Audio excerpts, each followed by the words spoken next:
నమస్కారం అండి.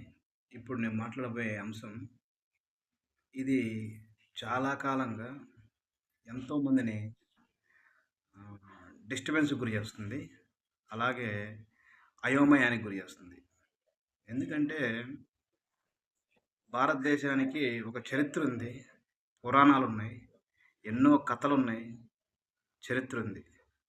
అలాంటి భారతదేశం మీద ఎన్నో రకాలుగా విదేశీయులు దాడులు చేస్తున్నారు.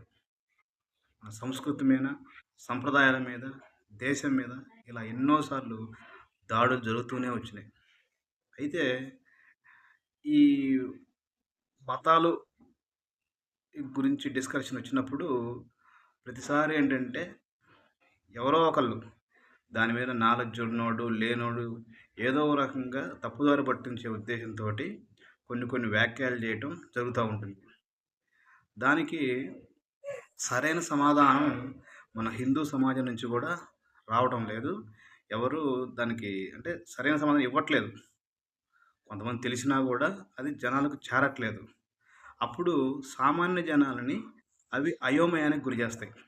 అలాంటప్పుడు సరైన సమాధానం ఇవ్వాల్సిన అవసరం ఉంది.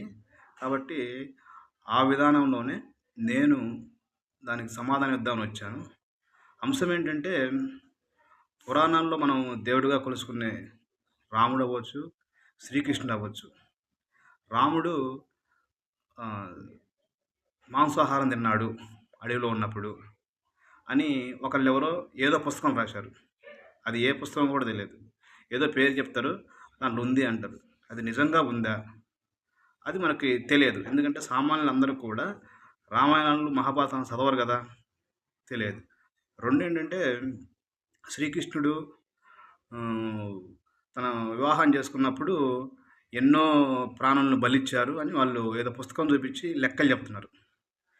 ఈ రెండిట్లో టోటల్‌గా అంశం ఏంటంటే ప్రాణుల్ని హింస పెట్టడం ఒకటి, అంటే చంపి తినటం ఒకటి.